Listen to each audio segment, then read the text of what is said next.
السلام علیکم، میں ہوں عدنان عادل اور آپ دیکھ رہے ہیں میرا ویلاگ عدنان عادل جرنلسٹ۔ اگر آپ کو میرا ویلاگ پسند آئے تو میرے چینل کو سبسکرائب ضرور کیجیے گا۔ آج ہمارا موضوع جو ہے وہ قومی سیاست ہے، اور اس میں جو ایک نیشنل ڈائلاگ یا قومی مذاکرات کی بات چیت چل رہی ہے اس پہ ہم بات کریں گے۔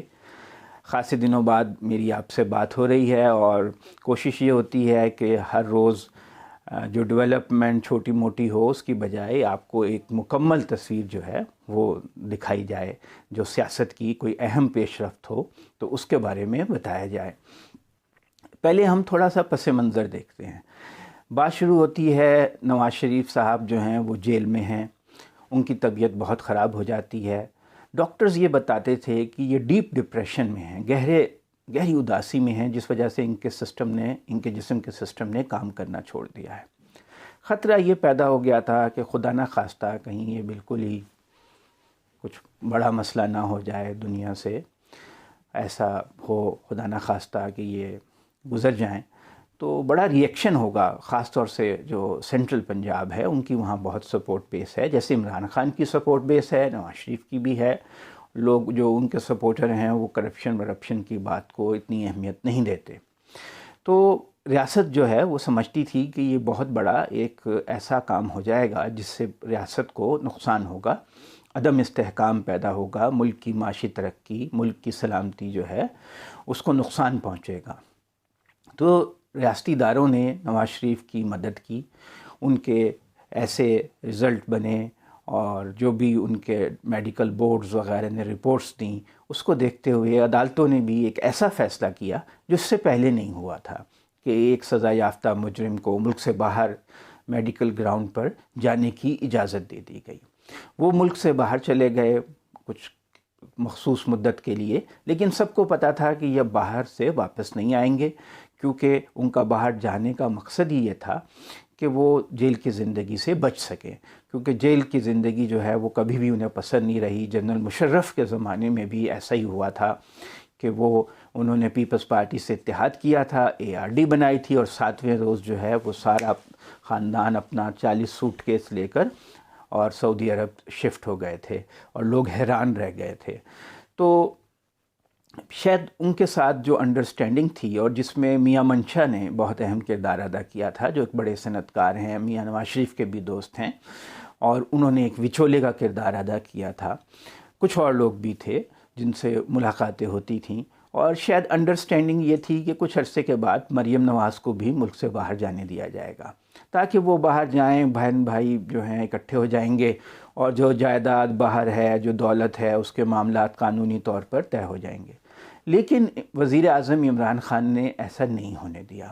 بلکہ وہ نواز شریف کے باہر جانے پر بھی کچھ عرصے کے فوراً ہی کچھ عرصے کے بعد انہوں نے خفگی کا اظہار کیا، اور انہوں نے کہا گیا کہ وہ اس بات پر سخت جو ہیں وہ ریگریٹ کر رہے ہیں، یعنی انہیں افسوس ہے کہ انہیں وہ ملک سے باہر چلے گئے، وہ جیل سے انہیں باہر نکلنے کا اور ملک چھوڑنے کا موقع ملا۔ اس کا مطلب ہے ریاستی اداروں کی سوچ میں اور عمران خان کی سوچ میں فرق ہے۔ تو اب جب مریم جو ہیں 1 سال خاموش بیٹھی رہیں تقریباً، اور انہوں نے کوئی لفظ ادا نہیں کیا، نہ سیاست میں حصہ لیا، ان کو تانے بھی دیے جاتے رہے، لیکن جب معاملات کوئی طے نہ ہو سکے جیسا کہ انڈرسٹینڈنگ تھی، تو مریم بھی میدان میں آئیں، پیپلز پارٹی کے ساتھ مل کر ایک نیا اتحاد بن گیا، مولانا فضل الرحمان کو اس کی قیادت سونپ دی گئی، PDM بن گیا، اور جلسے ہونے لگے۔ لیکن اس کی ناکامی یہ ہوئی کہ لوگ سڑکوں پر نہیں آئے، جیسا کہ ان کو امید تھی کہ لوگ کوئی امٹ کے آ جائیں گے، کیونکہ مہنگائی بھی ہے عمران خان کے دور میں، لیکن لوگوں کو پتہ ہے کہ کرونا وبا ہے، پوری دنیا کے حالات خراب ہیں، تو لوگ جو ہیں انہوں نے، اور پھر یہ 30-35 سال سے حکومت کر رہے ہیں پیپلز پارٹی والے اور نون لیگ والے، تو لوگ انہیں آزما بھی چکے ہیں، تو لوگوں نے کوئی جوش و خروش کا مظاہرہ نہیں کیا ان کی تمام تر کوشش کے باوجود، اور لاہور میں جو جلسہ ناکام ہوا اس کے بعد تو PDM کو بہت ہی زوردار جھٹکا لگا۔ دوسرا جھٹکا پیپلز پارٹی نے لگا دیا، انہوں نے صاف کہہ دیا کہ ہم سینیٹ الیکشن بھی لڑیں گے، ضمنی الیکشن بھی لڑیں گے، اور استعفے دینے کا ان کا کوئی موڈ نظر نہیں آتا۔ تو پی ڈی ایم کا جو مقصد تھا کہ مارچ کے یا فروری کے آخر میں جو سینٹ الیکشن ہونے ہیں انہیں نہ ہونے دیا جائے، کیونکہ سینٹ میں اکثریت ملنے سے عمران خان مضبوط ہو جائیں گے، انہیں قانون سازی میں آسانی ہو جائے گی، وہ مقصد ان کا پورا نہیں ہو سکا۔ پی ڈی ایم کمزور ہوئی ہے، خفت مٹانے کے لیے کبھی مردان میں چھوٹا موٹا جلسہ کرتے ہیں، کبھی بہاولپور میں کرتے ہیں، بیان بازی روزانہ ہوتی رہتی ہے۔ وہ پاکستان کا آپ کو پتہ ہے کہ ایک روایتی طریقہ ہے، سیاستدان ایک دوسرے کے خلاف بیان داغتے رہتے ہیں، تو اس سے کوئی خاص فرق پڑتا نہیں ہے۔ اصل میں فرق جب پڑتا جب اسمبلی سے ساری اپوزیشن مستعفی ہو جاتی، اور پھر بھی ضمنی الیکشن کا آپشن حکومت کے پاس موجود تھا، تو پیپلز پارٹی جو ہے وہ اس کے لیے راضی نہیں ہے۔ ذرائع یہی بتاتے ہیں کہ پیپلز پارٹی جو ہے اس کی کسی نہ کسی لیول پر ریاستی اداروں کے ساتھ اچھی انڈرسٹینڈنگ ہے۔ زرداری جو ہیں وہ سمجھتے ہیں کہ یہ جو کرپشن کیسز ہیں ان کو میں بھگتا لوں گا، عدالتوں کے ذریعے بھگتا لوں گا۔ اصل بات یہ ہے کہ بلاول بھٹو جو ہیں قومی سطح کے لیڈر کے طور پہ اسٹیبلشمنٹ ہوں، ان کا فیوچر محفوظ ہو، وہ ریاست اور ریاست کے اداروں سے ایسی محاذ آرائی نہیں چاہتے جس سے بلاول بھٹو کے سیاسی مستقبل کو نقصان پہنچے۔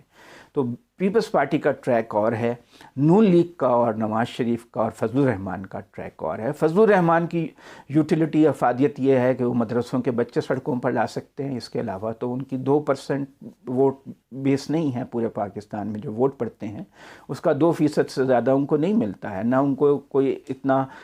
آئندہ ان کی سپورٹ بیس میں اضافہ ہونے کا امکان ہے۔ اب ایک نئی پیش رفت ہوئی، شہباز شریف سے محمد علی درانی ملے جو کہ فنکشنل لیگ کے لیڈر ہیں، اور پرانی ان کی شہرت ہے کہ وہ ریاستی اداروں کے قریب ہیں۔ انہوں نے خود کہا میں حکومت کا نہیں ریاست کا نمائندہ ہوں۔ پھر وہ جا کر فضل الرحمان سے بھی ملے، پھر وہ جا کر چودھری نثار سے بھی ملے، اور یہ جو حکومت نے بھی تھوڑا سا اپنا رویہ بدلا۔ پہلے حکومت کے لوگ بالکل مذاکرات کی بات نہیں کرتے تھے، اب حکومت کے لوگوں نے مذاکرات کہنا شروع کیا کہ ہمیں مذاکرات کرنے چاہیے، جبکہ ساتھ ساتھ عمران خان یہ بھی کہتے ہیں کہ ہم جو ہیں وہ NRO نہیں دیں گے، کرپشن کیسز کے پہ کوئی رعایت نہیں دیں گے، یعنی قانون میں تبدیلی نہیں کریں گے۔ NRO کا مطلب یہی ہے کہ قانون بدل دیا جائے تاکہ یہ کیسز ختم ہوں۔ تو مائنس NRO یعنی مائنس کرپشن کیسز میں کوئی ریلیف دینے کے علاوہ باقی ہر بات پہ بات چیت ہو سکتی ہے۔ تو اب وہ آپشنز کیا ہیں؟ دیکھیے آپشنز جو ہیں وہ 2-3 ہیں۔ ایک یہ ہے کہ